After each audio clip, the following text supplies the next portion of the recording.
This is a narration by Mluleki Moyo of the Mystery of a Malaysian airline, MH370.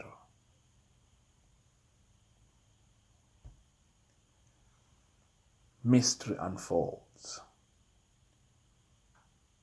On March 8, 2014, a Malaysian Airlines Boeing 777 took off from Kuala Lumpur to Beijing in China at 12:41 a.m., a flight of 6 hours.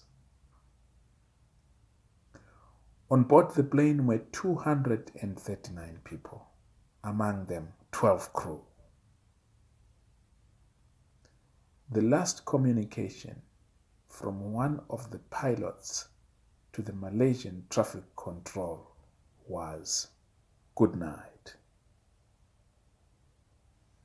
The plane disappeared from the radar and never landed as scheduled. The Malaysian Airlines announced through a press statement that flight MH370 had disappeared at 2:40 a.m. A correction was later made that it had vanished at 1:30 a.m. That marked the beginning of communication blunders on the part of the authorities.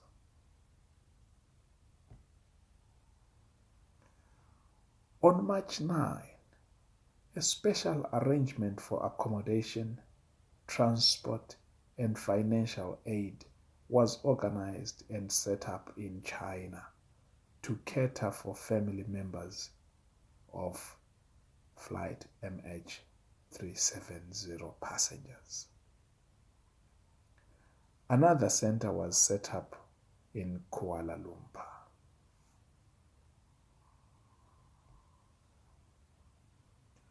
On March 10, the Royal Malaysian Air Force announced that flight MH370 may have made a turn back. This was another misdirected announcement from yet another source.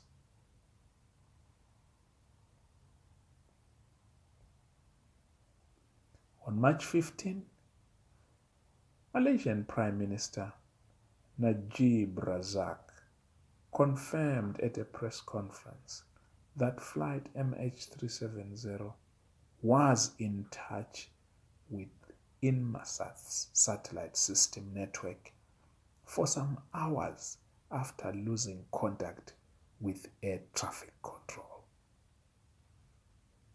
Several voices of authority were confusing communication.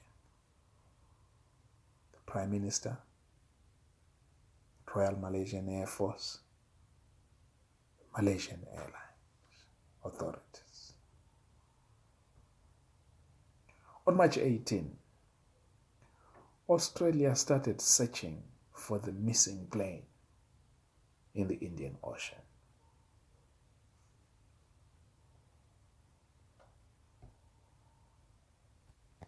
March 20,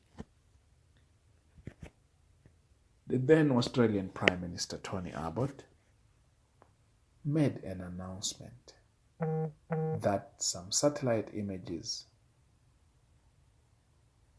of 16 March seemed to show huge objects that were suspected to be debris from MH370.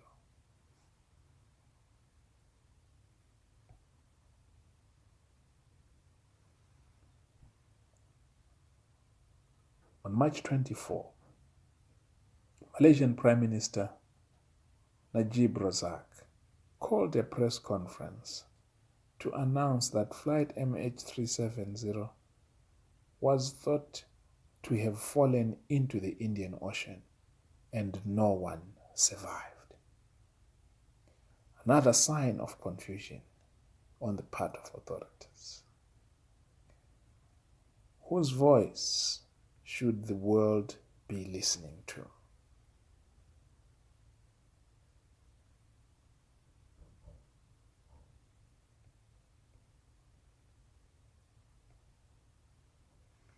March 25. Relatives of passengers of MH370 were enraged to the extent that they staged a protest in Beijing's Malaysian embassy.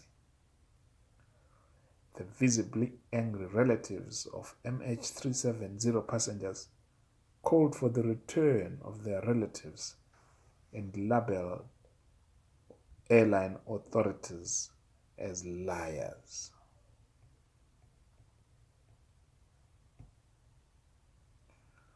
On October 31, 2014, a Malaysian family sued the government and the troubled national airline for breach of contract, citing failure by the authorities to get their relative to his destination safely. No figure for such damages was provided. The families were justified to take this action. In response, Malaysian government announced that the leader of the Malaysian Government Committee had the responsibility to cater for the needs of families of passengers of the missing plane. An amount of $50,000 was pledged as an allocation per person.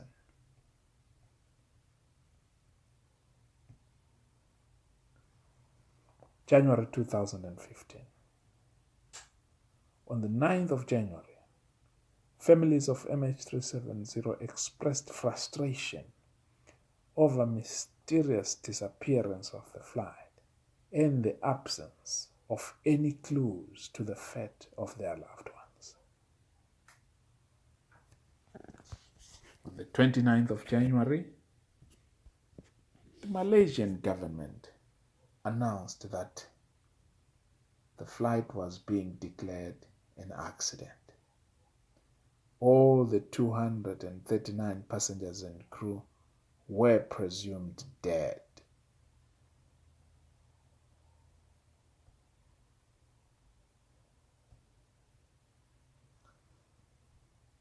On the 17th of January 2017, search in the sea for missing MH370 flight was officially suspended. The search is estimated to be $160 million.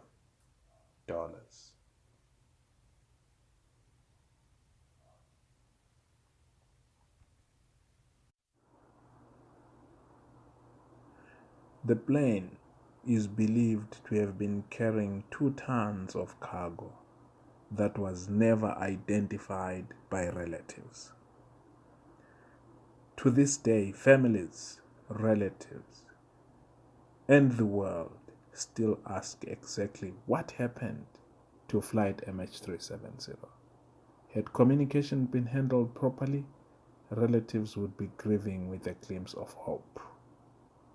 Specialists in aviation, experts,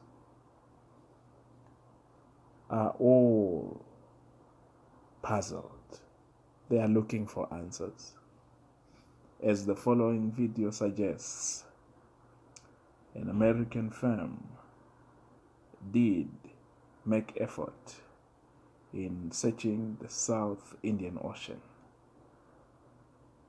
in the most recent efforts to solve this mystery, but nothing has come our way so far. The biggest question is, what exactly happened to MH370?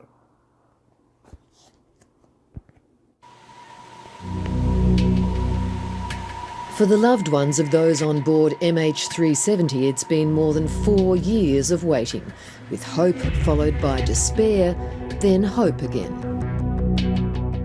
The hurt, the sorrow, the not knowing, that probably gets deeper inside you than it was in the beginning. Jeanette Maguire's sister and brother-in-law, Kathy and Bob Lawton, were on board the doomed flight on March the 8th, 2014. On its way from Kuala Lumpur to Beijing, it veered off its normal flight path and disappeared. A 3-year multinational air and sea search provided no answers. At times, you know, you can go along and everything's fine within yourself in your normal everyday life. But then deep inside, you're cutting open with grief, and you know, you just can't get over losing somebody normally, let alone losing someone and you don't know where they are. This is the greatest mystery in aviation, and possibly the greatest mystery ever. Where is MH370? The family's hopes were high again in January this year, when a specialist American firm began a new search in the southern Indian Ocean. Very excited in one instance. It's obviously very heart-wrenching, brings up a lot of issues within our family. We're back on the roller coaster, but overwhelmingly happy. On a no-find, no-fee basis, a fleet of autonomous underwater vehicles has been scouring the seabed in a search zone identified by CSIRO oceanographer David Griffin. So this one is still in a not beam to the wind. His team analysed drift patterns of debris and a Boeing flaperon, part of the wing. Many things have been learnt since that first search was designed, so we're much more optimistic about this second search. The search has covered 86,000 square kilometres, an area larger than Tasmania, but there have been no significant findings. Malaysia's new Transport Minister has announced the search by Ocean Infinity will end tomorrow. The offer by the company is to have a search based on no cure, no fee policy. That is, if they do not find anything, then there is no payment by the government.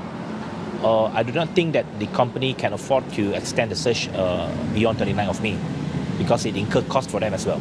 This aeroplane may well be 50 metres left or right of where we've been searching. So really they should be talking about a new search next summer to go around the periphery of where we've been searching, perhaps another 10 kilometres wide band. That's what we need to do. Jeanette Maguire first heard the news about the search on the radio. I think it hit me like a brick, to be honest, this morning. I suppose the hope was always there. Don't even know how to explain it. I just felt sick, and just to hear that over the radio. While the search is over for now, the quest for an explanation continues. It's impossible for this aeroplane to do what it has done without human input of some kind. Who that human was, we don't know. Nobody knows. We generally suspect the captain, but actually nobody knows. Aviation consultant Jeffrey Thomas, who spent more than 40 years observing the industry, explains that there's ongoing debate about whether anyone was at the controls when the plane plunged into the ocean. It's extremely unlikely that anybody was in control at the end. All the evidence suggests an uncontrolled impact on the water, particularly the evidence found in Tanzania of a flap. The damage to that flap could only have been done if it was stowed. And if you were having a controlled ditching, you would have all your flaps out, not stowed. For the families, the speculation and some wild theories have been hard to take. Unfortunately, people's opinions, they're not valid.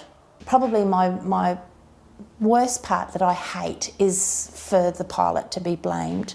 I can't go down that road. My family won't go down that road. We can't lay blame until we know the answers of exactly what happened. I think there's intense pressure around the globe to keep looking. I think if the Malaysians think that they can walk away from this, they're sadly mistaken, because we as humans have found things. We found our HMS Sydney, we found the Titanic, we found the Hood. We find things that are important, and this is very important. Jeanette Maguire has faith the mystery will be solved. Definitely, definitely. I have no question there. When is my big question, but we will find them. definitely.